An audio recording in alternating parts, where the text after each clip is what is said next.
El Silmarillion de J.R.R. Tolkien.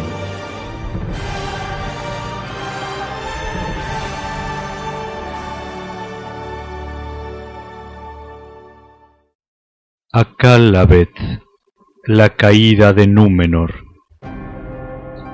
Dicen los Eldar que los hombres vinieron al mundo en el tiempo de la sombra de Morgoth, y que no tardaron en caer bajo su dominio, porque él les envió emisarios, y ellos escucharon las malvadas y astutas palabras de Morgoth, y veneraron la oscuridad, aunque la temían, y erraron siempre hacia el oeste,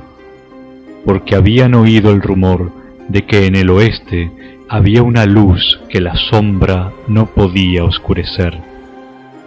Los sirvientes de Morgoth los perseguían con odio, y los caminos que recorrían eran penosos y largos. No obstante, llegaron por fin a las tierras que dan al mar,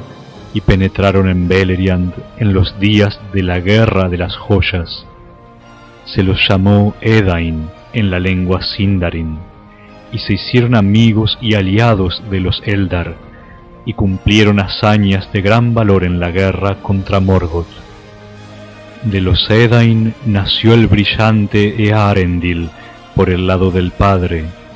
y en la balada de Eärendil se cuenta cómo al fin, cuando la victoria de Morgoth era casi completa, construyó el navío Vingilot, que los hombres llaman Rothinthil,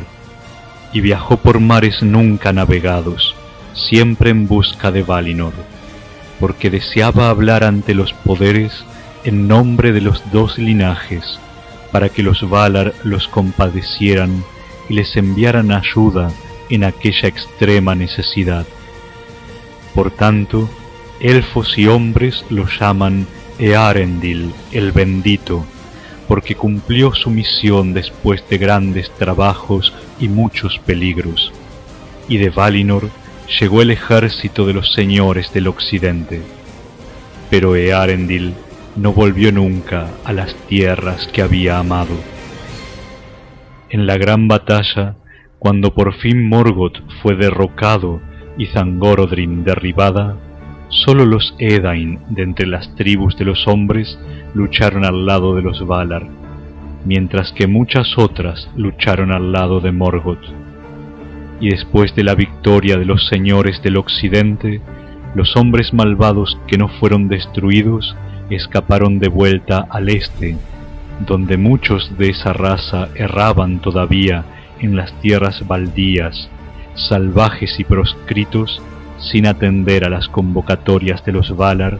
ni tampoco a las de Morgoth. Y los hombres malvados se mezclaron con ellos y les echaron encima una sombra de miedo, y ellos los escogieron como reyes. Entonces los Valar abandonaron por un tiempo a los hombres de la Tierra Media que no habían hecho caso de las convocatorias, y habían elegido a los amigos de Morgoth como amos.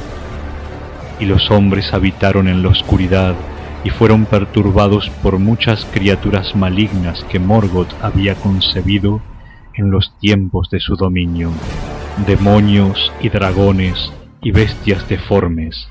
y los orcos impuros, que son una penosa imagen de los hijos de Ilúvatar. Y la suerte de los hombres fue desdichada. Pero Manwë derrocó a Morgoth y lo expulsó del mundo al vacío que hay fuera de él, y no puede volver al mundo como forma visible mientras los señores del occidente ocupen todavía el trono. Pero las semillas que había plantado germinaban y crecían dando malos frutos si alguien cuidaba de ellas, porque la voluntad de Morgoth duraba aún y guiaba a los sirvientes, impulsándolos a estorbar la voluntad de los Valar y a destruir a aquellos que la obedecían. Esto los señores del occidente lo sabían muy bien. Por tanto, cuando Morgoth hubo sido expulsado, se reunieron en consejo acerca de las edades que sucederían luego. A los Eldar les permitieron volver al occidente, y los que habían escuchado las convocatorias vivieron en la isla de Eresia, y hay en esa tierra un puerto que se llama Avalone, porque de todas las ciudades es la que está más próxima a Valinor,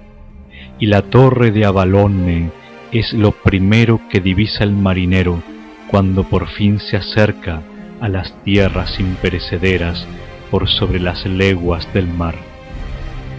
A los padres de los hombres de las 3 casas fieles también se les concedieron ricas recompensas. Eonwe fue entre ellos y los instruyó, y se les dio sabiduría y poder y una vida más larga que la de ningún otro mortal. Se hizo una tierra para que los Edain vivieran en ella, y que no era parte de la Tierra Media ni de Valinor, pues estaba separada de ellas por el ancho mar, pero estaba más cerca de Valinor. Fue levantada por Ose de las profundidades del agua inmensa, y fue fortalecida por Aule y enriquecida por Yavanna, y los Eldar llevaron allí flores y fuentes de Toleresia. A esa tierra los Valar llamaron Andor, la tierra del Don, y la estrella de Earendil brilló en el occidente como señal de que todo estaba pronto y como guía en el mar, y los hombres se maravillaron al ver la llama plateada en los caminos del sol. Entonces los Edain se hicieron a la vela sobre las aguas profundas detrás de la estrella, y los Valar pusieron paz en el mar por muchos días, y mandaron que el sol brillara, y enviaron vientos favorables,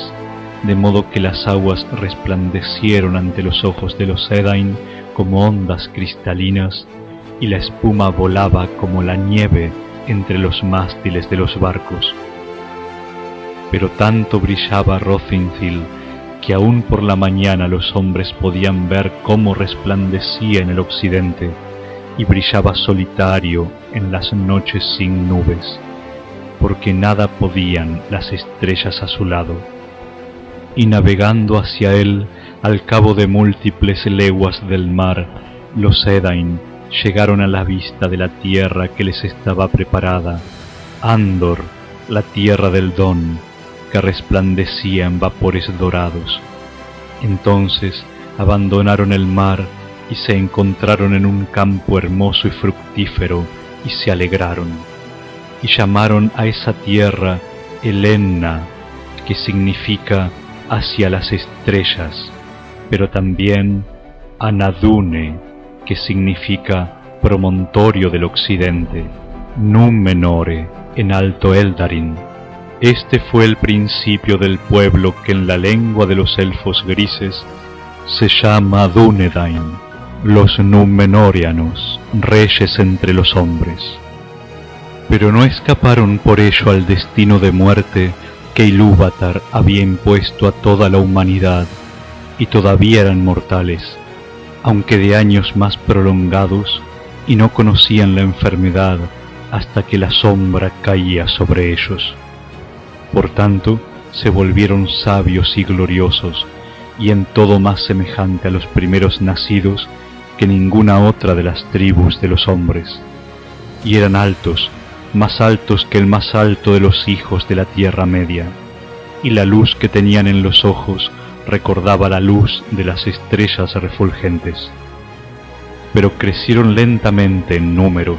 porque aunque les nacían hijas e hijos más bellos que sus progenitores, los vástagos eran escasos.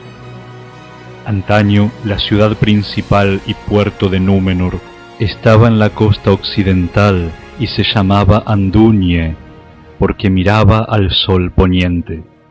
Pero en medio de la tierra había una montaña alta y escarpada, y se llamaba Meneltarma, el pilar del cielo, y sobre ella había una plaza elevada y abierta que estaba consagrada a Eru Ilúvatar, y en la tierra de los Númenóreanos no había ningún otro templo ni santuario. Al pie de la montaña se levantaban las tumbas de los reyes, y muy cerca, sobre una colina, estaba Arménelos, la más hermosa de las ciudades, y allí había una torre y una ciudadela construidas por Elros, hijo de Eärendil, a quien los Valar designaron como primer rey de los Dúnedain. Ahora bien, Elros y su hermano Elrond descendían de las 3 casas de los Edain, pero en parte también de los Eldar y los Maiar, porque Idril de Gondolin y Lúthien, hija de Melian, fueron sus antepasadas. Los Valar, por cierto, no podían quitar el don de la muerte que les había sido dado a los hombres por Ilúvatar, pero en la cuestión de los medioelfos, Ilúvatar decidió que los Valar juzgaran,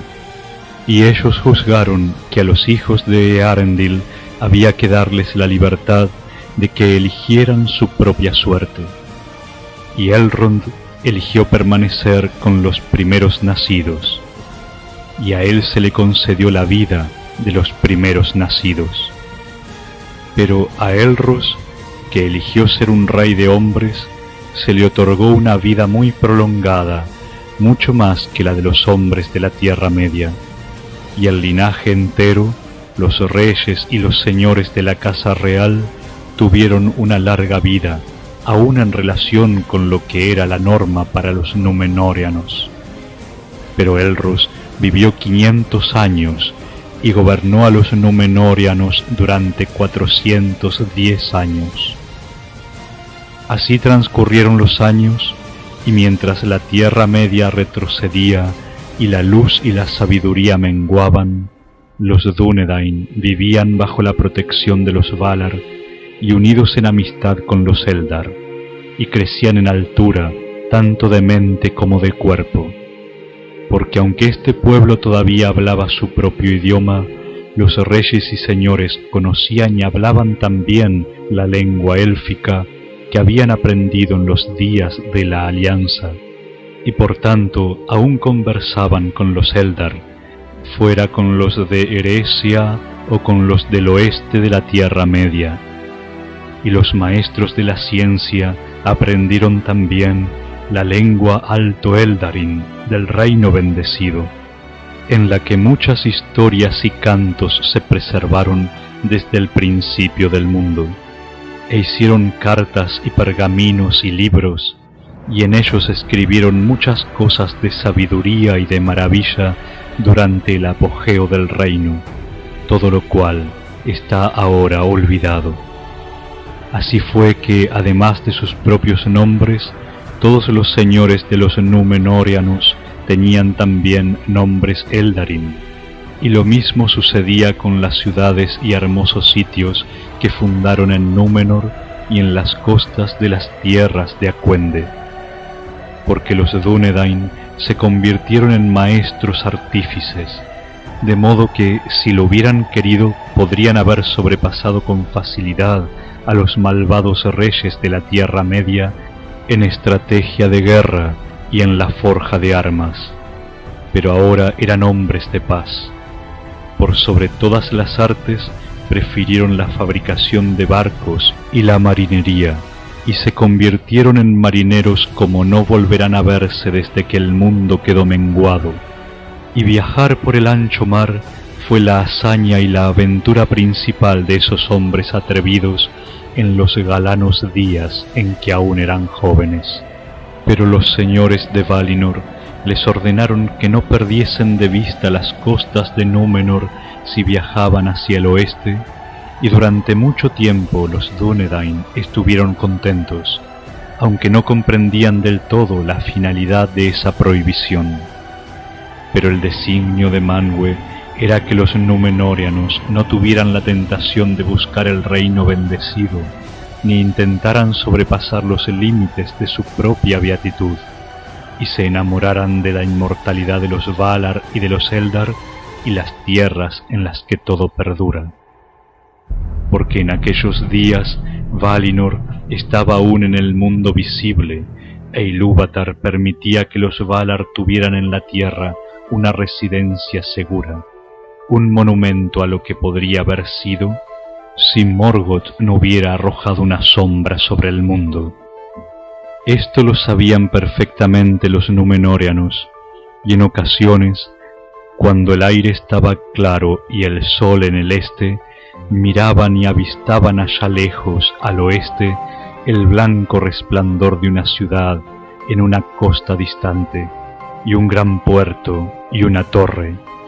porque en aquellos días los Númenóreanos tenían la vista aguda. Aun así, sólo los ojos más penetrantes podían contemplar esta visión desde el Meneltarma o desde algún barco de alta arboladura que hubiera ido tan lejos hacia el oeste como les estaba permitido, porque no se atrevían a desobedecer la prohibición de los señores del occidente.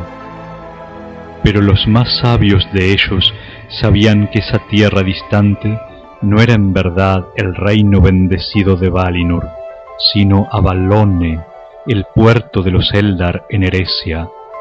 el extremo oriental de las tierras imperecederas.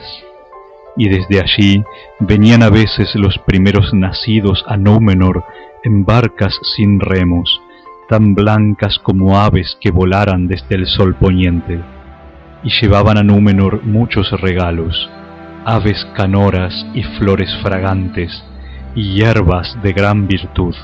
y transportaron un vástago de Celeborn, el árbol blanco que crecía en medio de Eresia,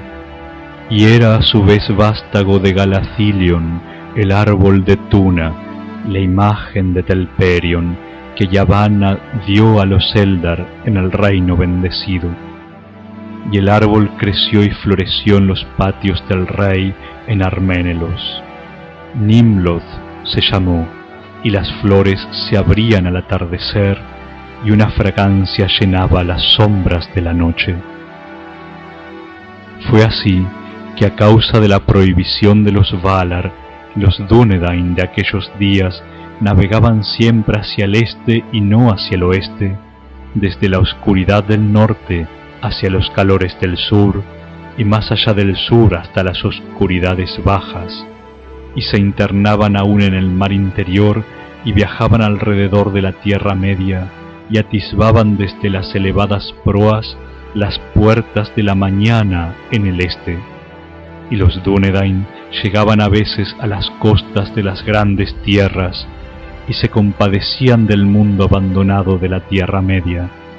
Y los señores de Númenor pusieron pie otra vez en las costas occidentales en los años oscuros de los hombres, y sin embargo ninguno se atrevía a resistirse, porque la mayor parte de los hombres de esa época se habían vuelto débiles y temerosos, y estando entre ellos los Númenóreanos les enseñaron muchas cosas. Grano y vino les llevaron, e instruyeron a los hombres en la siembra y molienda de la semilla, en el corte de la leña y la talla de la piedra, y en el ordenamiento de la vida, tal como tenía que ser en tierras de muerte rápida y dicha escasa. Entonces los hombres de la Tierra Media encontraron consuelo,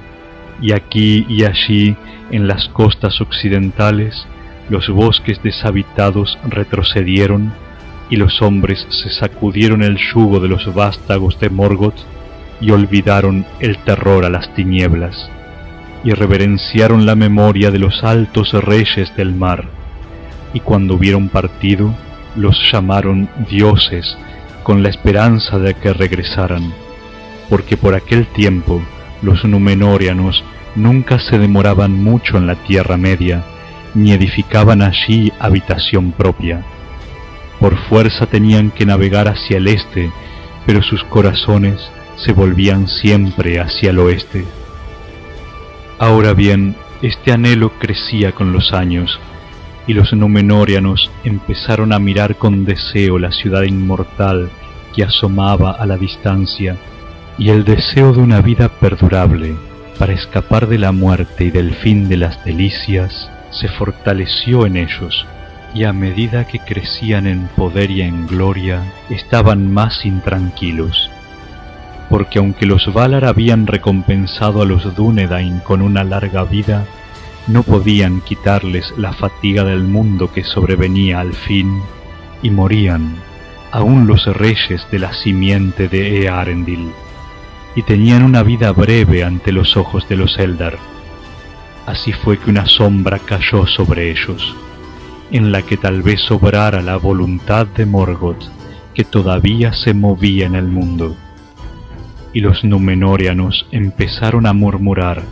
en secreto al principio y luego con palabras manifiestas, en contra del destino de los hombres, y sobre todo contra la prohibición que les impedía navegar hacia el occidente. Y decían entre sí, ¿por qué los señores del occidente disfrutan de una paz imperecedera, mientras que nosotros tenemos que morir e ir a no sabemos dónde, abandonando nuestros hogares y todo cuanto hemos hecho? Y los Eldar no mueren, aun los que se rebelaron contra los señores, y puesto que hemos dominado todos los mares, y no hay aguas demasiado salvajes o extensas para nuestras naves, ¿por qué no podemos ir a Avalone y saludar allí a nuestros amigos? Y había otros que decían, ¿por qué no podemos ir a Aman y gustar allí siquiera un día la beatitud de los poderes? ¿Acaso no somos importantes entre los pueblos de Arda? Los Eldar transmitieron estas palabras a los Valar, y Manwë se entristeció, pues veía que una nube se cernía ahora sobre el mediodía de Númenor. Y envió mensajeros a los Dúnedain, que hablaron severamente con el rey y a todos cuantos estaban dispuestos a escucharlos acerca del destino y los modos del mundo. El destino del mundo, dijeron, solo uno puede cambiarlo, el que lo hizo, y si navegarais de tal manera que burlando todos los engaños y las trampas llegaseis en verdad a Aman, el reino bendecido, de escaso provecho os sería, porque no es la tierra de Manwë lo que hace inmortal a la gente, sino que la inmortalidad que allí habita ha santificado la tierra, y allí os marchitaríais y os fatigaríais más pronto, como las polillas en una luz demasiado fuerte y constante. Pero el rey le preguntó, ¿y no vive acaso Eärendil, mi antepasado, o no está en la tierra de Aman? A lo cual ellos respondieron, sabéis que tiene un destino aparte, y que fue adjudicado a los primeros nacidos que no mueren. Pero también se ha ordenado que nunca pueda volver a las tierras mortales, mientras que vos y vuestro pueblo no sois de los primeros nacidos, sino hombres mortales, como os hizo Ilúvatar. Parece, sin embargo, que deseáis los bienes de ambos linajes, navegar a Valinor cuando se os antoje y volver a vuestras casas cuando os plazca. Eso no puede ser, ni pueden los Valar quitar los dones de Ilúvatar. Los Eldar, decís, no son castigados, y ni siquiera los que se rebelaron mueren. Pero eso no es para ellos recompensa ni castigo, sino el cumplimiento de lo que son. No pueden escapar, y están sujetos a este mundo para no abandonarlo jamás mientras dure, pues tienen su propia vida. Y vosotros sois castigados por la rebelión de los hombres, decís, en la que poco participasteis. Pero en un principio no se pensó que eso fuera un castigo, de modo que vosotros escapáis y abandonáis el mundo, y no estáis sujetos a él con esperanza o con fatiga. ¿Quién, por lo tanto, tiene que envidiar a quién? Y los Númenóreanos respondieron, ¿por qué no hemos de envidiar a los Valar o aún al último de los inmortales? Pues a nosotros se nos exige una confianza ciega y una esperanza sin garantía, y no sabemos lo que nos aguarda en el próximo instante. Pero también nosotros amamos la tierra y no quisiéramos perderla. Entonces los mensajeros dijeron, en verdad los Valar no conocen qué ha decidido Ilúvatar sobre vosotros, y Él no ha revelado todas las cosas que están por venir. Pero esto sabemos de cierto, que vuestro hogar no está aquí, ni en la tierra de Aman, ni en ningún otro sitio dentro de los círculos del mundo. Y el destino de los hombres que han de abandonar el mundo fue en un principio un don de Ilúvatar. Se les convirtió en sufrimiento solo porque los cubrió la sombra de Morgoth, y les pareció que estaban rodeados por una gran oscuridad, de la que tuvieron miedo, y algunos se volvieron obstinados y orgullosos, y no estaban dispuestos a ceder hasta que les arrancasen la vida. Nosotros, que soportamos la carga siempre creciente de los años, no lo comprendemos claramente. Pero si ese dolor ha vuelto a perturbaros como decís, tememos que la sombra se levante una vez más y crezca de nuevo en vuestros corazones. Por tanto, aunque seáis los Dúnedain, los más hermosos de los hombres, que escapasteis de la sombra de antaño y luchasteis valientemente contra ella, os decimos: cuidado, no es posible oponerse a la voluntad de Eru, y los Valar os ordenan severamente mantener la confianza en aquello a que estáis llamados, no sea que pronto se convierta otra vez en una atadura y os sintáis constreñidos. Tened más bien esperanzas de que el menor de vuestros deseos dará su fruto. Ilúvatar puso en vuestros corazones el amor de Arda, y él no siembra sin propósito. No obstante, muchas edades de los hombres no nacidos pueden transcurrir antes de que ese propósito sea dado a conocer, y a vosotros os será revelado, y no a los Valar.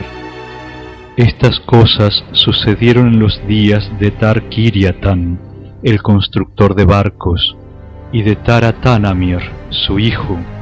y eran hombres de mucho orgullo y codiciosos, e impusieron tributo a los hombres de la Tierra Media, tomando ahora antes que dando. Fue a Taratanamir al que hablaron los mensajeros, y era el 13º rey, y en sus días el reino de Númenor tenía más de 2000 años, y había alcanzado el cenit de la bienaventuranza, si no todavía el del poder. Pero a Atanamir le disgustó el consejo de los mensajeros y le hizo poco caso, y la mayor parte del pueblo lo imitó, porque deseaban escapar a la muerte mientras aún estaban con vida, sin dejar nada a la esperanza. Y Atanamir vivió hasta muy avanzada edad, aferrándose a la existencia más allá del fin de toda alegría. Y fue en esto el primero de los Númenóreanos, rehusándose a partir hasta que perdió el juicio y la virilidad, y negando a su hijo la corona del reino en el tiempo adecuado, porque los señores de Númenor acostumbraban a casarse tarde, y partían y dejaban el mandato a sus hijos cuando éstos alcanzaban la edad de la plenitud de cuerpo y de mente. Entonces Taran-Kalimon, hijo de Atanamir, fue el rey y era de igual temple, y en sus días el pueblo de Númenor se dividió. La mayor de las dos partes fue llamada los hombres del rey, y eran gente orgullosa, y se apartaban de los Eldar y los Valar, y la parte menor se llamó los Elendili, los amigos de los elfos, porque aunque en verdad se mantenían fieles al rey y a la casa de Elros, deseaban conservar la amistad de los Eldar, y escucharon el consejo de los señores del occidente. No obstante, ni siquiera ellos, que se daban a sí mismo el nombre de los fieles, escaparon por entero a la aflicción común, y la idea de la muerte los perturbaba. De este modo, la beatitud de Oesternes menguó, aunque continuó aumentando en poder y esplendor, porque los reyes y el pueblo no habían perdido aún el buen juicio, y si ya no amaban a los Valar, al menos aún los temían, y no se atrevían a quebrantar abiertamente la prohibición ni a navegar más allá de los límites que habían sido designados. Los altos navíos iban todavía hacia el este, pero el miedo que tenían a la muerte era cada vez mayor y la retrasaban por cualquier medio que estuviera a su alcance, y empezaron a construir grandes casas para los muertos, mientras que los hombres sabios trabajaban incesantemente tratando de descubrir el secreto de la recuperación de la vida, o al menos la prolongación de los días de los hombres. No obstante, solo alcanzaron el arte de preservar incorrupta la carne muerta de los hombres, y llenaron toda la tierra de tumbas silenciosas en las que la idea de la muerte se confundía con la oscuridad. Pero los que vivían se volcaban con mayor ansia al placer y a las fiestas, siempre codiciando más riquezas y bienes, y después de los días de Taran Kalimon, la ofrenda de las primicias a Eru fue desatendida, y los hombres iban rara vez al santuario en las alturas de Meneltarma, en medio de la tierra. En aquel tiempo, los Númenóreanos instalaron sus primeras colonias en las costas occidentales de las tierras antiguas, porque su propia tierra les parecía ahora más estrecha y no tenían allí reposo ni contento, puesto que les era negado el occidente. Construyeron grandes puertos y fuertes torres, y muchos moraron en ellas, pero eran ahora señores y amos y recolectores de tributos, antes que aprendices y maestros.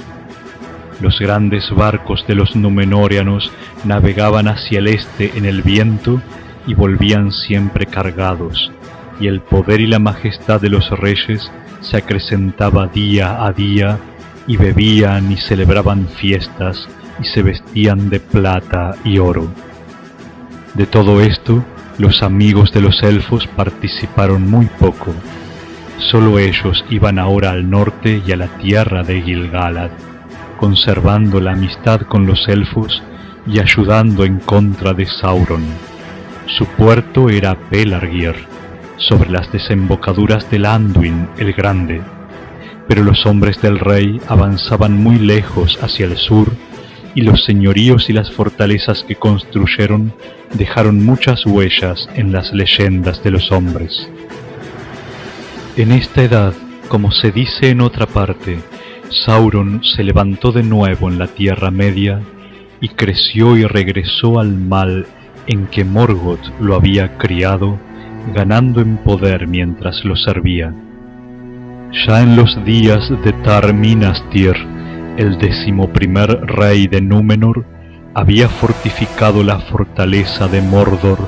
y había construido la torre de Barad-dûr, y en adelante luchó siempre por el dominio de la Tierra Media, para convertirse en rey por encima de todos los otros reyes y en un dios para los hombres. Y Sauron odiaba a los Númenóreanos a causa de los hechos de sus padres y de su antigua alianza con los elfos y su fidelidad a los Valar. Tampoco olvidaba la ayuda que Tar-Minastir había prestado a Gil-galad tiempo atrás, cuando el Anillo Único fue forjado y hubo guerra entre Sauron y los elfos en Eriador. Ahora se enteró de que el poder y el esplendor de los reyes de Númenor había aumentado, y los odió todavía más, y tuvo miedo de que invadieran sus territorios y le arrebataran el dominio del este. Pero por largo tiempo no se atrevió a desafiar a los señores del mar y se retiró de las costas. Sin embargo, Sauron fue siempre engañoso, y se dice que entre los que sedujo con los 9 anillos, 3 eran grandes señores de raza númenóreana, y cuando se levantaron los Ulairi, que eran los espectros del anillo, sus sirvientes, y cuando consiguió acrecentar en exceso la fuerza del terror y el dominio que tenía sobre los hombres, emprendió el asalto de las fortalezas de los númenóreanos en las costas del mar. En aquellos días la sombra se hizo más densa sobre Númenor, y las vidas de los reyes de la casa de Elros empezaron a menguar, pero tanto más se les endureció el corazón en contra de los Valar, y el 19º rey recibió el cetro de sus padres y ascendió al trono con el nombre de Adunacor, señor del occidente, y abandonó las lenguas élficas y prohibió que se emplearan delante de él. No obstante, en el pergamino de los reyes, el nombre de Jerunumen se inscribió en alto élfico, por causa de una antigua costumbre que los reyes nunca quebrantaban del todo, temiendo que ocurriera algún daño. Ahora bien, este título les pareció a los fieles demasiado orgulloso, pues era el título de los Valar, y sus corazones fueron duramente puestos a prueba entre la lealtad a la casa de Elros y la reverencia debida a los poderes. Pero pasaría algo peor aún, porque Argimilthor, el 22º rey, fue el más grande enemigo de los fieles. En sus días el árbol blanco fue desatendido y empezó a declinar, y Argimilthor prohibió por completo el empleo de las lenguas élficas y castigaba a quienes daban la bienvenida a los barcos de Eresia, que aún llegaban en secreto a las costas occidentales. Ahora bien, los Elendili vivían principalmente en las regiones occidentales de Númenor, pero Argimilthor ordenó a todos los que pudo descubrir de esa partida que abandonaran el oeste y fueran al este de la tierra, y allí eran vigilados. Y de este modo la principal morada de los fieles en días posteriores estaba cerca de Rommenna. Desde allí muchos navegaron a la Tierra Media en busca de las costas septentrionales, donde aún podían hablar con los Eldar en el reino de Gil-galad. Esto fue sabido por los reyes, pero no lo estorbaron, en tanto los Elendili partieran de aquellas tierras y no regresaran, porque no deseaban tener amistad con los Eldar de Eresia, a quienes llamaban los espías de los Valar, esperando así poder ocultar a los señores del occidente todas sus empresas y designios. Pero Manwë se enteraba siempre de lo que hacían, y los Valar estaban enojados con los reyes de Númenor, y ya no les dieron consejo ni protección, y los barcos de Eresia no volvieron nunca del poniente, y los puertos de Andúnie quedaron abandonados. Los de más alto honor después de la casa de los reyes eran los señores de Andúnie, porque pertenecían a la estirpe de Elros, y descendían de Silmarien, hija de Tar-Elendil, el 4º rey de Númenor. Y estos señores eran leales a los reyes y los reverenciaban, y los señores de Andúnie se contaban siempre entre los principales consejeros del cetro. No obstante, también desde un principio tuvieron un amor especial por los Eldar y reverencia por los Valar, y cuando la sombra creció, ayudaron a los fieles como les fue posible. Pero por mucho tiempo no se manifestaron abiertamente, sino que antes intentaron rectificar el corazón de los señores del cetro con más atinados consejos. Había una señora, Inthilbeth, de renombrada belleza, hija de Lindorie, hermana de Earendur, el señor de Andúnie en los días de Ar-Sakalthor, padre de Al-Gimilthor. Gimilthor la tomó por esposa, aunque esto fue poco del agrado de ella, porque en verdad era uno de los fieles, como su madre le había enseñado. Pero los reyes y sus hijos se habían vuelto orgullosos, y nadie podía oponerse a lo que ellos deseaban. No había amor entre Argimilthor y su reina, o entre sus hijos. Inciladun, el mayor, era como su madre en mente y cuerpo, pero Gimilcad, el menor, Imitó a su padre, aunque era aún más obstinado y orgulloso. A él Argimilthor le hubiera cedido el cetro y no al hijo mayor, si las leyes se lo hubieran permitido. Pero cuando Inciladun accedió al cetro, se dio un título en lengua élfica como antaño, y se llamó Tar Palantir, pues veía lejos, tanto con los ojos como con la mente, y aun aquellos que lo odiaban temían sus palabras como las de quien conoce la verdad. Dio paz por un tiempo a los fieles, y ascendió una vez más en días señalados al santuario de Eru en el Meneltarma, que Argimilthor había abandonado. Al árbol blanco cuidó otra vez con reverencia, y profetizó, diciendo que cuando el árbol pereciese, también concluiría la estirpe de los reyes. Pero este arrepentimiento llegó demasiado tarde para que los Valar perdonaran la insolencia de los padres de Inciladun, de la que no se arrepentía la mayor parte del pueblo, y Gimilcad era fuerte y malévolo, y tomó el liderazgo de los que habían sido llamados los hombres del rey, y a veces se atrevió a oponerse a la voluntad de su hermano abiertamente, y aún más todavía en secreto. La pena oscureció pues los días de Tar Palantir, y solía pasar gran parte del tiempo en el oeste, y allí a menudo subía a la antigua torre del rey, Minas Tir, sobre las colinas de Oromet, cerca de Landunie,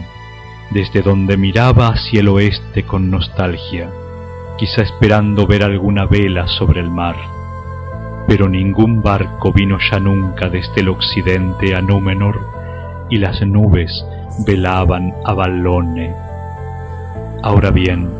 Gimilcad murió 2 años antes de cumplir los 200, muerte temprana para alguien del linaje de Elros, aún en su decadencia. Pero esto no trajo paz al rey, porque Pharazôn, hijo de Gimilcad, era ahora un hombre aún más inquieto y más codicioso de riquezas y poder que su propio padre.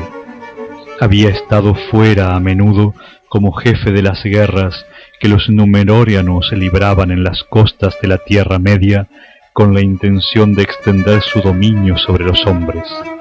y de ese modo había ganado gran renombre como capitán tanto en el mar como en la tierra. Fue así que cuando regresó a Númenor y la gente se enteró de la muerte de su padre, los corazones de todos se volcaron a Tar Palantir, porque traía consigo grandes riquezas, y era por ese entonces pródigo en dádivas. Y sucedió que los pesares fatigaron a Tar Palantir, que al fin murió. No tenía hijos, sino sólo una hija, a la que había llamado Miriel en lengua élfica, y por derecho propio y por las leyes de los Númenóreanos, a ella le correspondió el cetro. Pero Pharazôn la tomó por esposa contra la voluntad de ella,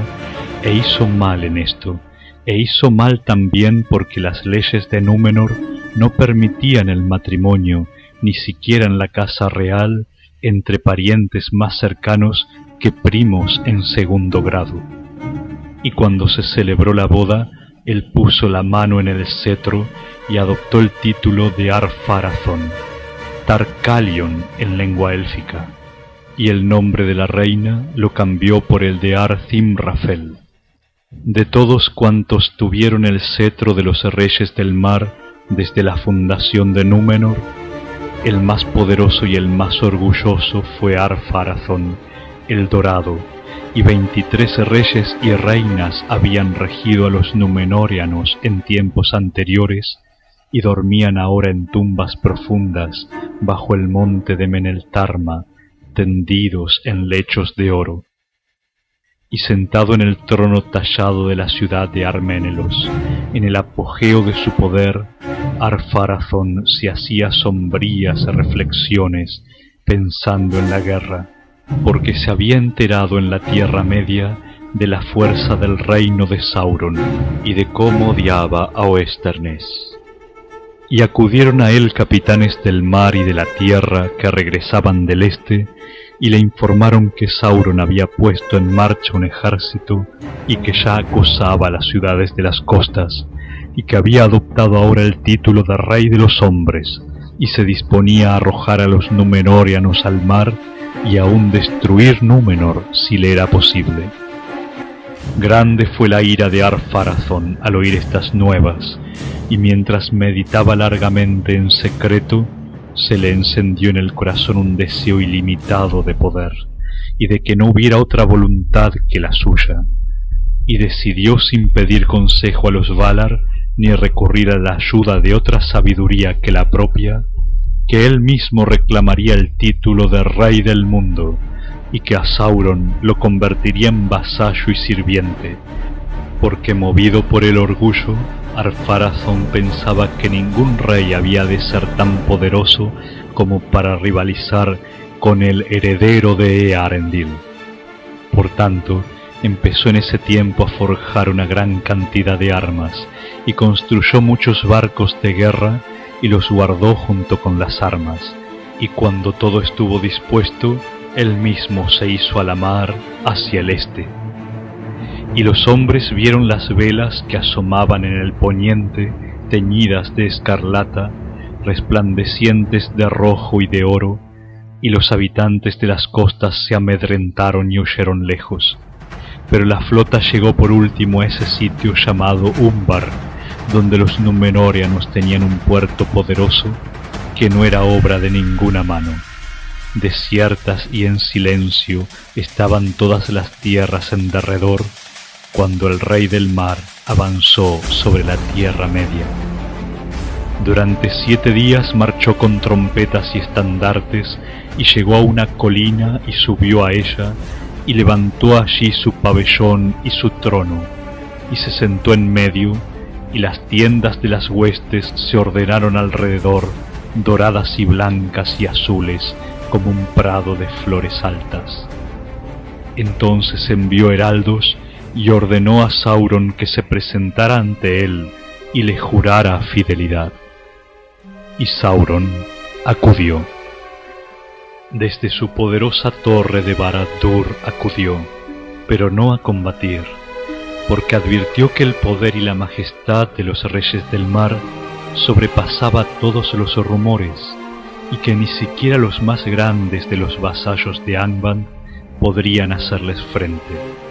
y entendió que no había llegado el momento de que se impusiese a los Dúnedain, y era taimado, hábil para salirse sutilmente con la suya, cuando la fuerza no le valía.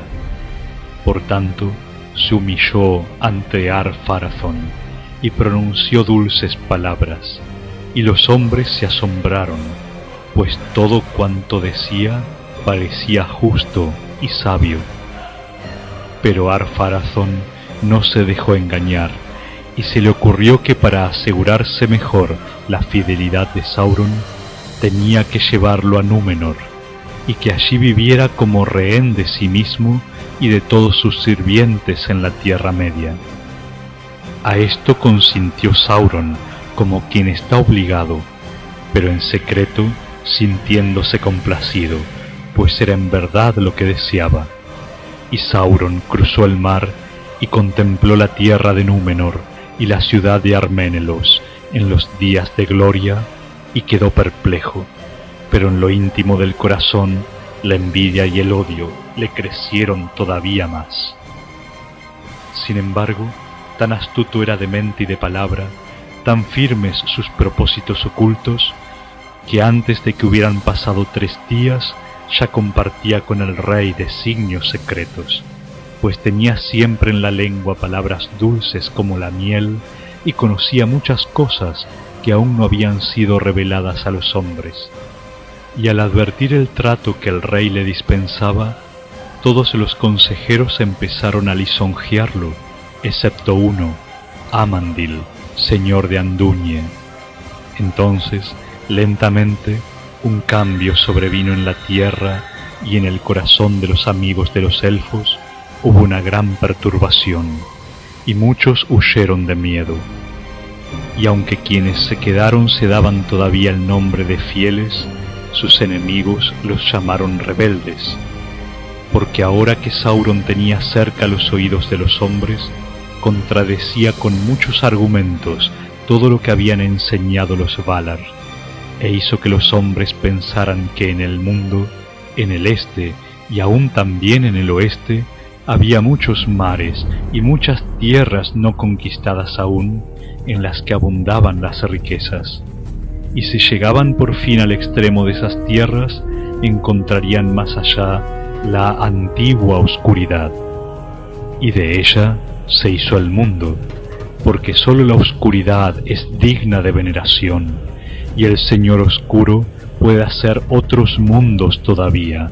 como dones para aquellos que lo sirven, de modo que el acrecentamiento de su poder no tendrá fin. Ar-Pharazôn preguntó: ¿quién es el Señor Oscuro? Entonces, tras las puertas cerradas, Sauron le habló al rey y mintió, diciendo: es aquel cuyo nombre no se pronuncia, porque los Valar os han engañado, proponiendo el nombre de Eru, un fantasma concebido en la locura de sus corazones, con el fin de encadenar a los hombres y obligarlos a que los sirvan. Porque ellos mismos son el oráculo de Eru, que sólo habla cuando ellos quieren. Pero el verdadero Señor prevalecerá y os liberará de este fantasma, y su nombre es Melkor, Señor de todos, dador de la libertad, y él os hará más fuertes todavía que ellos. Entonces Ar-Pharazôn se volcó a la veneración de la oscuridad y de Melkor, el Señor Oscuro, en secreto al principio, pero abiertamente y delante de todos poco después, y la mayoría del pueblo lo siguió. No obstante, quedaba aún un resto de fieles, como se dijo, en Rómena y en el país cercano, y otros había aquí y allá en la tierra. El principal de ellos, al que acudieron en busca de conducción y coraje en los malos días, era Amandil, consejero del rey, y también su hijo Elendil, padre de Isildur y Anarion, jóvenes por entonces de acuerdo con las cuentas de Númenor.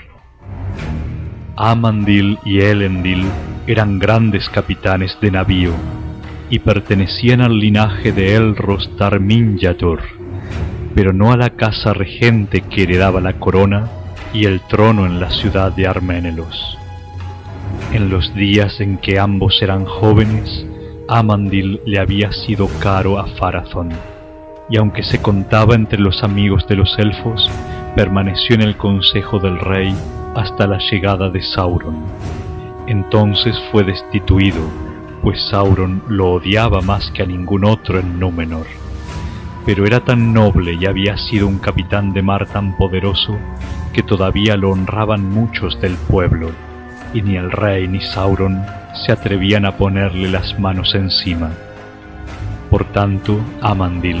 se retiró a Rómena, y a todos aquellos que parecían mantenerse fieles los convocó junto a él en secreto, porque temía que el mal creciera ahora deprisa y que los amigos de los elfos estuviesen en peligro. Y así sucedió muy pronto, porque el Meneltarma estaba totalmente desierto en aquellos días,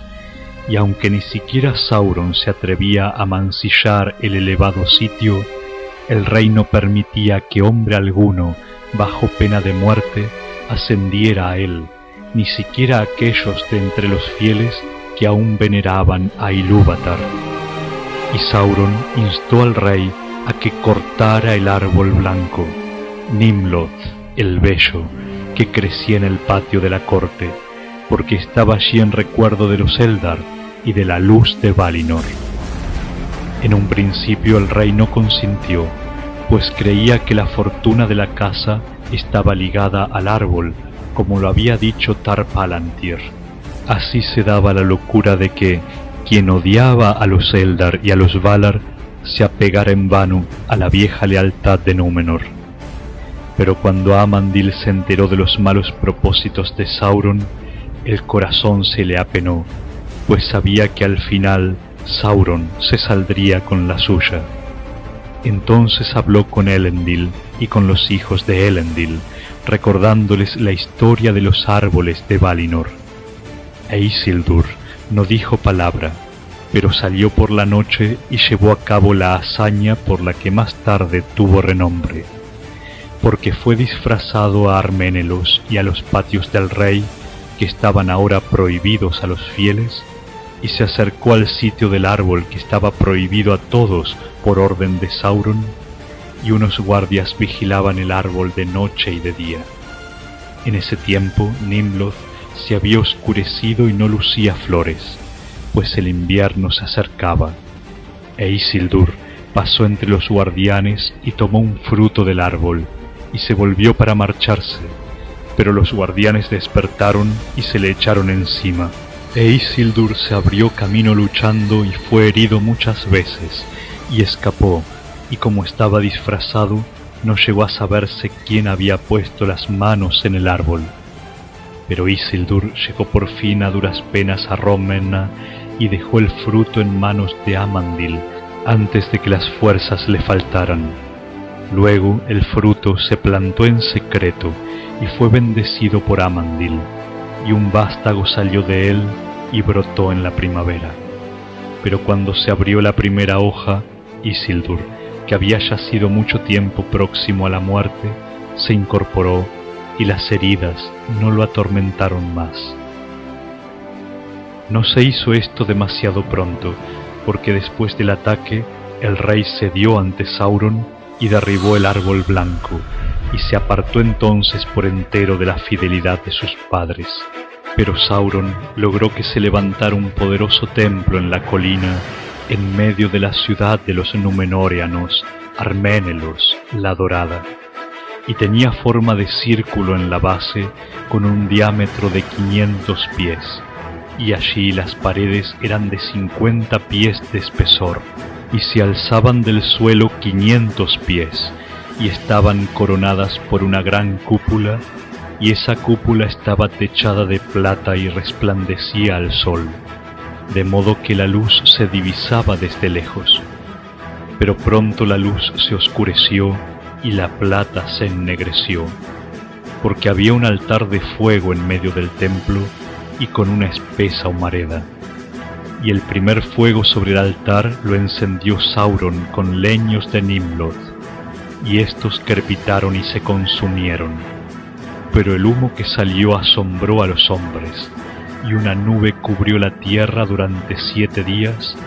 hasta que lentamente se trasladó hacia el oeste. En adelante, el fuego y el humo subieron de continuo, porque el poder de Sauron crecía diariamente, y en ese templo, con derramamiento de sangre y tormentos y gran maldad, los hombres hacían sacrificios a Melkor para que los librara de la muerte, y con frecuencia escogían a sus víctimas de entre los fieles, aunque nunca se los acusaba abiertamente de que no veneraran a Melkor, sino de que odiaban al rey y de que eran rebeldes, o de que conspiraban contra el pueblo inventando venenos y mentiras. Estos cargos eran casi siempre falsos. No obstante, fueron días amargos aquellos, y el odio engendraba más odio. Pero sin embargo la muerte no abandonaba la tierra. Por el contrario, llegaba más pronto y con mayor frecuencia, y en múltiples y espantosos atuendos, porque antes los hombres envejecían lentamente, y por último se acostaban como para dormir, cansados del trajín de los días. Pero ahora en cambio eran asaltados por la enfermedad y la locura, y no obstante tenían miedo de morir y de salir a la oscuridad, el reino del Señor que habían adoptado, y en su agonía se maldecían a sí mismos. Y entonces los hombres se alzaban en armas y se daban muerte unos a otros por una nadería, porque se habían vuelto más rápidos para la cólera, y Sauron y los que él había sometido iban por la tierra oponiendo a los hombres entre ellos, de modo que el pueblo empezó a murmurar contra el rey y los señores, o contra cualquiera que tuviera algo que ellos no tuvieran, y la venganza de los poderosos era cruel. No obstante, les pareció a los Númenóreanos durante mucho tiempo que prosperaban, y si no tenían más felicidad, eran al menos más fuertes, y los ricos todavía más ricos, porque con la ayuda y el consejo de Sauron multiplicaron sus posesiones e inventaron máquinas y construyeron barcos cada vez más grandes, y navegaban ahora con fuerzas y pertrechos de guerra a la Tierra Media, y ya no iban llevando regalos, sino como feroces guerreros, y perseguían a los hombres de la Tierra Media, y les arrebataban los bienes y los esclavizaban,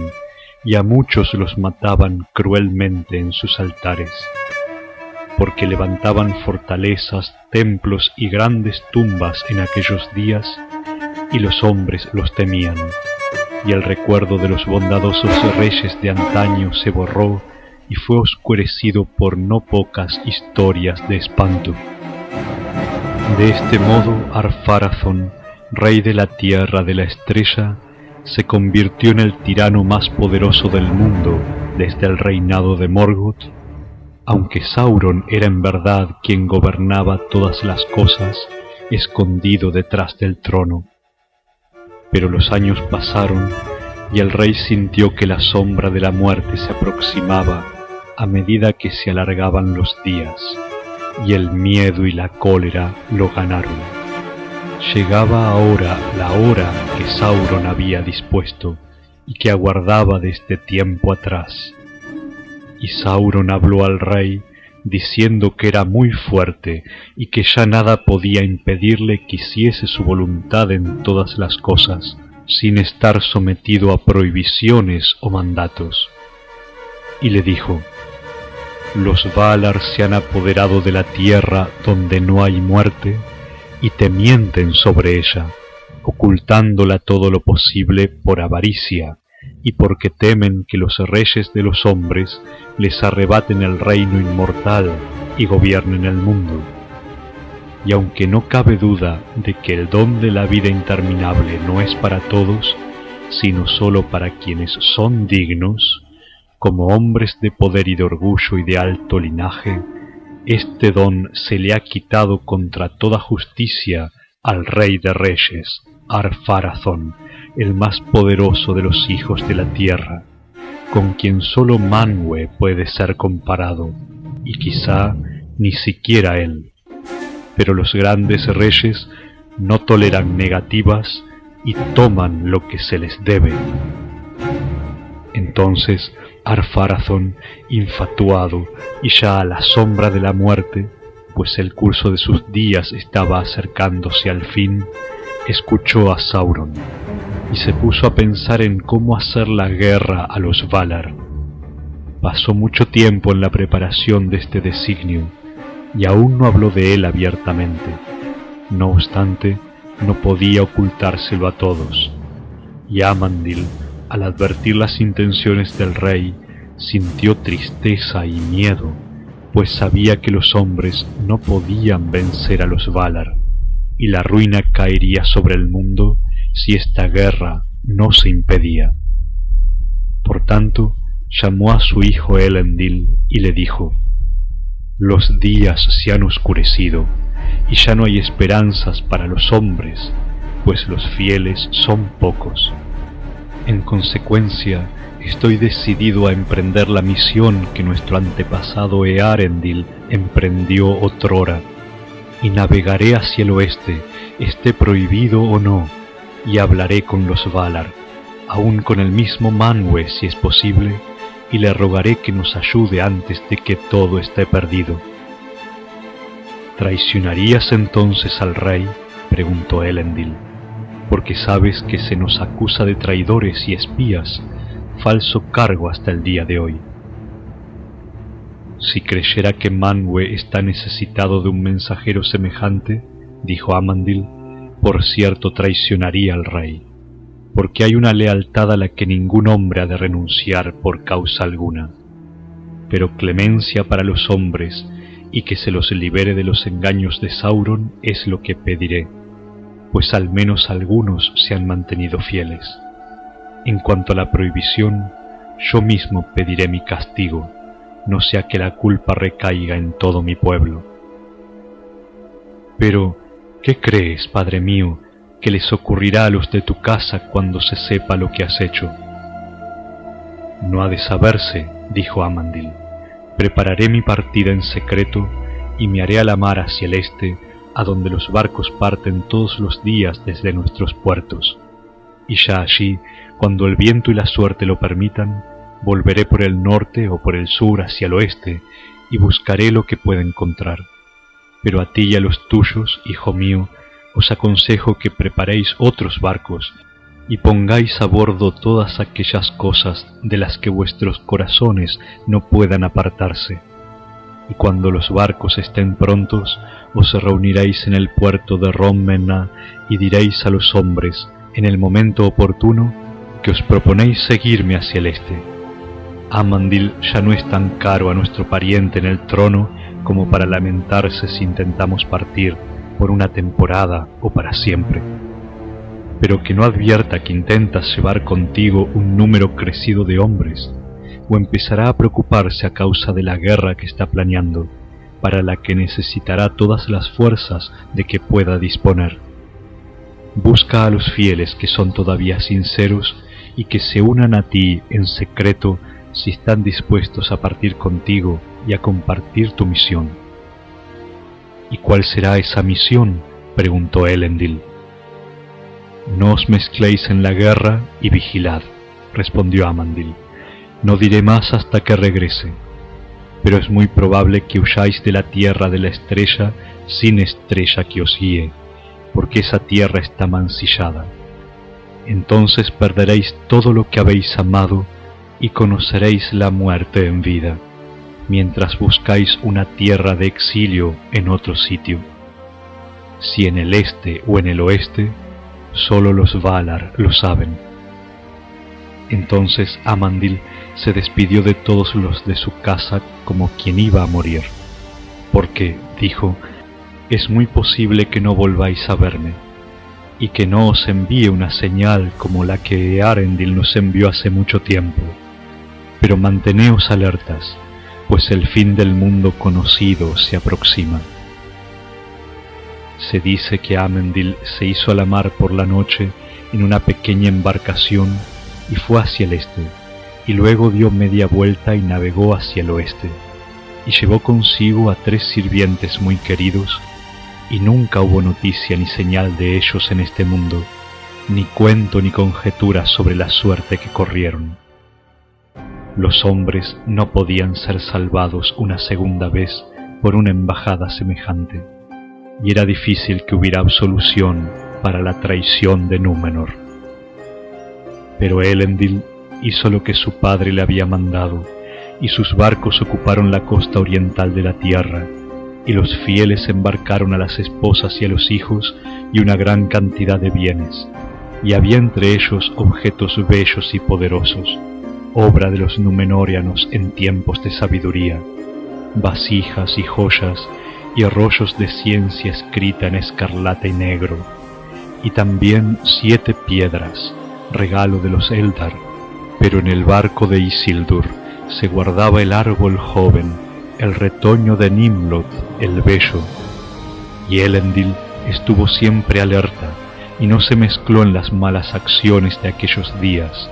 y sin cesar aguardaba una señal que no llegaba. Entonces navegó en secreto a las costas occidentales y escrutaba el mar, dominado por el dolor y la nostalgia, pues tenía gran amor por su padre. Pero nada veía, salvo las flotas de Ar-Pharazôn que se agrupaban en los puertos del oeste. Ahora bien, antaño, en la isla de Númenor, el tiempo cambiaba de acuerdo siempre con las necesidades y el agrado de los hombres. Lluvia en la estación oportuna y en la medida justa, y un sol resplandeciente, ora cálido, ora no tanto, y vientos desde el mar. Y cuando el viento venía del oeste, a muchos les parecía que traía una fragancia efímera pero dulce que estremecía el corazón, como la de las flores que lucen para siempre en prados imperecederos y que no tienen nombre en las costas mortales. Pero todo esto había cambiado, porque el cielo mismo se había oscurecido y había tormentas de lluvia y granizo en aquellos días y vientos huracanados, y de vez en cuando una gran nave de los Númenóreanos naufragaba y no volvía a puerto, aunque semejante desgracia no les había ocurrido hasta entonces desde el levantamiento de la estrella. Y al atardecer venía a veces del oeste una gran nube que parecía un águila, con los extremos de las alas extendidas hacia el norte y el sur, y asomaba lentamente ocultando la puesta del sol, y entonces Númenor se sumergía en la más negra de las noches. Algunas de las águilas llevaban relámpagos bajo las alas, y el trueno resonaba entre el mar y las nubes. Entonces los hombres sentían miedo. «Mirad las águilas de los señores del occidente», exclamaban. «Las águilas de Manwë vuelan sobre Númenor», y caían de bruces. Entonces algunos se arrepentían por una temporada, pero a otros se les endurecía el corazón y alzaban los puños al cielo diciendo: «Los señores del occidente nos desafían, son ellos los que dan el primer golpe, el próximo lo daremos nosotros». Estas palabras las pronunciaba el rey, pero habían sido concebidas por Sauron. Pues bien, los relámpagos se hicieron cada vez más frecuentes y mataban a los hombres en las colinas y en los campos y en las calles de la ciudad. Y un rayo ardiente cayó sobre la cúpula del templo y la partió y la coronó de llamas. Pero el templo mismo quedó intacto, y erguido sobre la cúpula, Sauron desafió al rayo y el rayo no lo hirió. Y entonces los hombres lo llamaron Dios e hicieron todo lo que él quería. Fue así que apenas prestaron atención al último portento, porque la tierra se estremeció y un rugido como de trueno subterráneo se mezcló con los bramidos del mar, y salió humo de la cima del Meneltarma, y Ar-Pharazôn se apresuró a preparar sus armamentos. En ese tiempo, las flotas de los Númenóreanos oscurecieron el mar hacia el occidente de la tierra y parecían un archipiélago de 1000 islas, y los mástiles eran como un bosque sobre las montañas, y las velas como una nube amenazadora, y los estandartes eran negros y dorados, y todas las cosas aguardaban en el mundo de Ar-Pharazôn. Y Sauron se retiró al círculo central del templo, y los hombres le llevaban víctimas para ser quemadas. Entonces las águilas de los señores del occidente llegaron desde donde muere el día en formación de combate, avanzando en una línea cuyo extremo disminuía hasta borrarse a lo lejos, y al acercarse dominaban el cielo extendiendo las alas cada vez más amplias. Pero el occidente ardía rojo detrás, y ellas resplandecían por debajo como si estuvieran inflamadas por una llama de ira que iluminaba toda Númenor como si fuera un incendio, y los hombres miraban las caras de alrededor y les parecían que estaban rojas de cólera. Entonces Ar-Pharazôn se hizo a la mar con su poderosa barca, Alcarondas, castillo del mar. Tenía muchos remos y muchos mástiles dorados y amarillos, y sobre ella estaba montado el trono. Y Ar-Pharazôn se puso el traje de ceremonia y la corona, y mandó que izaran el estandarte, y dio la señal de levar anclas, y en ese momento las trompetas de Númenor cubrieron el sonido del trueno. Las flotas de los Númenóreanos avanzaron entonces contra la amenaza del occidente, y había escaso viento, pero tenían muchos remos y muchos esclavos que remaban bajo el látigo. El sol se puso,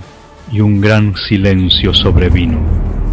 La oscuridad descendió sobre la tierra y el mar estaba inmóvil, mientras el mundo aguardaba lo que había de acaecer. Lentamente los que vigilaban los puertos fueron perdiendo de vista las flotas, y las luces de las naves se debilitaron y se las tragó la noche, y por la mañana habían desaparecido, y quebrantaron la prohibición de los Valar, y navegaron por mares vedados, avanzando con intención de guerra contra los inmortales para arrancarles una vida perdurable en los círculos del mundo. Pero las flotas de Ar-Pharazôn llegaron de alta mar y rodearon a Balonne y toda la isla de Eresia, y los Eldar se lamentaron, porque la nube de los Númenóreanos cubrió la luz del sol poniente. Y por último, Ar-Pharazôn llegó al reino bendecido de Aman y las costas de Valinor, y todo estaba todavía en silencio, y el hado pendía de un hilo, porque Ar-Pharazôn titubeó en ese momento y estuvo a punto de volverse. Contempló receloso las costas silenciosas y vio resplandecer el Taniquetil, más blanco que la nieve, más frío que la muerte, tranquilo, inmutable, terrible como la sombra de la luz de Ilúvatar. Pero el orgullo pudo más, y Ar-Pharazôn abandonó por fin el barco y puso pie en la costa, y reclamó esa tierra como suya si nadie se oponía con la fuerza de las armas. Y una hueste de Númenóreanos acampó cerca de Tuna, de donde todos los Eldar habían huido. Entonces Manwë invocó a Ilúvatar, y durante ese tiempo los Valar ya no gobernaron Arda. Pero Ilúvatar mostró su poder y cambió la forma del mundo, y un enorme abismo se abrió en el mar entre Númenor y las tierras inmortales, y las aguas se precipitaron por él, y el ruido y los vapores de las cataratas subieron al cielo, y el mundo se sacudió, y todas las flotas de los Númenóreanos se hundieron en la cima, y se ahogaron, y fueron tragadas para siempre. Pero Ar-Pharazôn, el rey, y los guerreros mortales que habían desembarcado en la tierra de Aman quedaron sepultados bajo un derrumbe de colinas. Se dice que allí yacen, en las cavernas de los olvidados, y que allí estarán hasta la última batalla del día del juicio. Pero las tierras de Aman y Eresia de los Eldar fueron retiradas y llevadas para siempre más allá del alcance de los hombres. Y Andor, la tierra del Don, Númenor de los reyes, Elenna de la estrella de Eärendil, fue destruida por completo, porque estaba al este, junto a la enorme grieta, y los cimientos se derrumbaron, y cayó, y se hundió en las sombras, y ya no existe. Y no hay ahora sobre la tierra lugar alguno donde se preserve la memoria de un tiempo en el que no había mal, porque Ilúvatar hizo retroceder a los grandes mares al oeste de la Tierra Media y las tierras vacías al este, y se hicieron nuevas tierras y nuevos mares, y el mundo quedó disminuido, pues Valinor y Eresia fueron transportadas al reino de las cosas escondidas. En una hora que los hombres no previeron, se consumó este destino, el 39º día después de la desaparición de las flotas. Entonces un fuego súbito irrumpió desde el Meneltarma y sopló un viento poderoso, y hubo un tumulto en la tierra, y el cielo giró, y las colinas se deslizaron, y Númenor se hundió en el mar, junto con niños y mujeres y orgullosas señoras, y los jardines y recintos y torres, y las tumbas y los tesoros, y las joyas y telas y cosas pintadas y talladas, y la risa y la alegría, y la música y la sabiduría, y la ciencia de Númenor se desvanecieron para siempre. Y por último, la ola creciente, verde y fría y coronada de espuma, arrastrándose por la tierra, arrebató a la reina Tarmiriel, más hermosa que las perlas, la plata o el marfil. Demasiado tarde trató de subir por los senderos empinados del Meneltarma hasta el sitio sagrado, pues las aguas la alcanzaron y el grito de ella se perdió en los bramidos del viento. Pero sea o no verdad que Amandil llegara a Valinor y que Manwë escuchara su ruego, la ruina de aquel día no alcanzó, por gracia de los Valar, a Elendil y a sus hijos, porque Elendil se había quedado en Rómena sin responder a la convocatoria del rey que partía para la guerra, y esquivando a los soldados de Sauron cuando quisieron prenderlo y arrastrarlo a los fuegos del templo, subió a bordo del barco y se apartó de la costa esperando que el tiempo decidiese.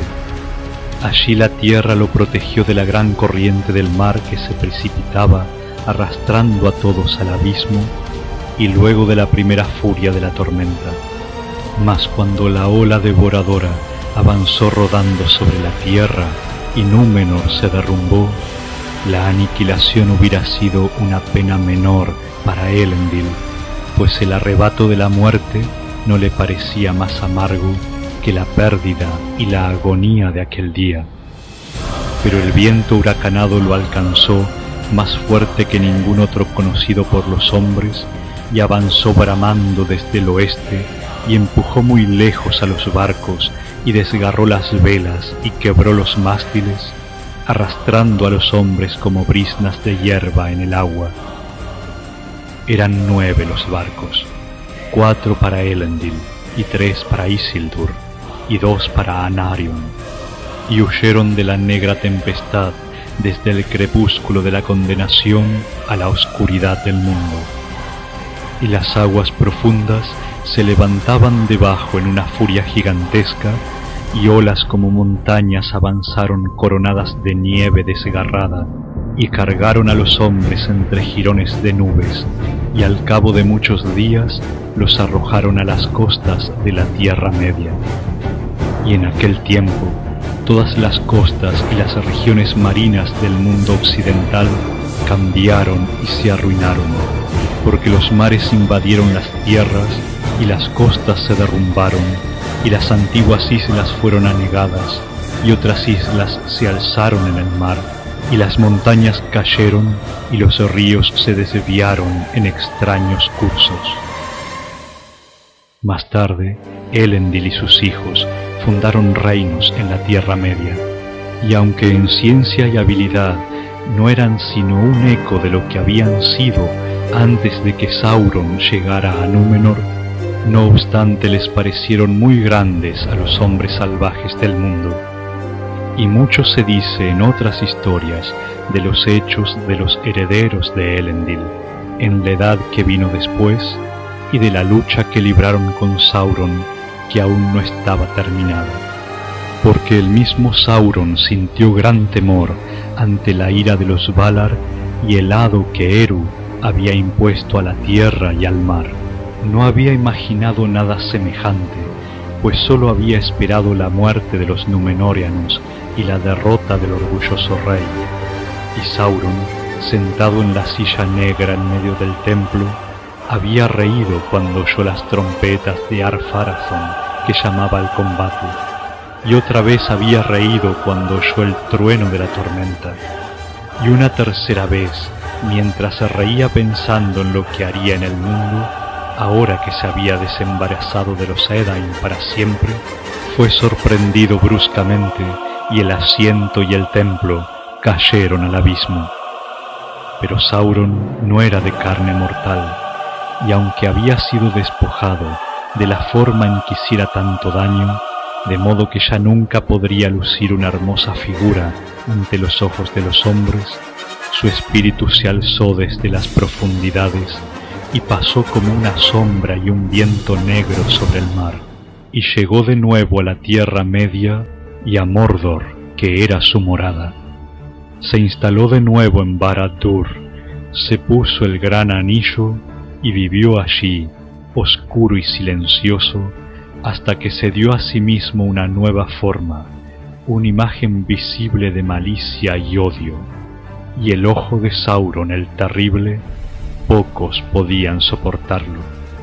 Pero estas cosas no pertenecen a la historia de la anegación de Númenor, de la cual todo se ha dicho ahora. Y aún el nombre de esa tierra pereció, y desde entonces los hombres ya no hablaron de Helena, ni de Andor, el don que había sido arrebatado, ni de Númenore, en los confines del mundo. Pero los exiliados en las costas del mar, si miraban hacia el anhelado occidente, hablaban de Mar-Nufalmar,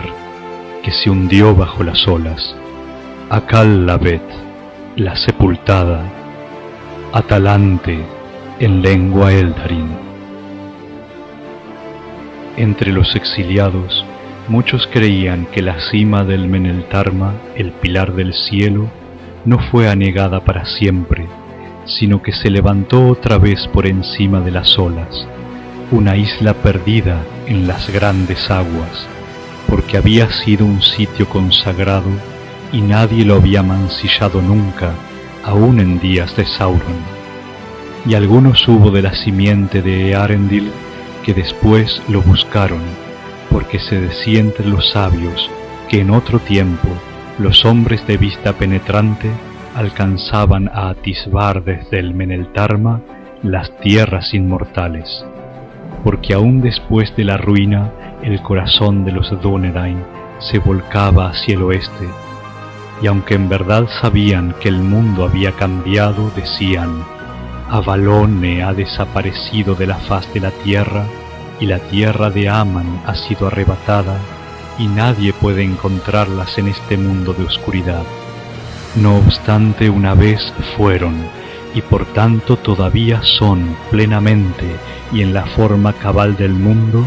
tal como fue concebido por vez primera. Porque los Dúnedain sostenían que aún los hombres mortales, si se los bendecía, podrían ver otros tiempos que el de la vida de los cuerpos, y anhelaban siempre escapar de las sombras del exilio y contemplar de algún modo la luz que no muere, porque el dolor del pensamiento de la muerte los había perseguido por sobre los abismos del mar. Por ese motivo, los grandes marineros que había entre ellos exploraban todavía los mares vacíos con la esperanza de llegar a la isla del Meneltarma y tener allí una visión de las cosas que fueron, pero no la encontraban. Y los que viajaban hasta muy lejos solo llegaban a tierras nuevas y las encontraban semejantes a las tierras viejas y también sometidas a la muerte. Y los que viajaban más lejos todavía solo encontraban un círculo alrededor de la tierra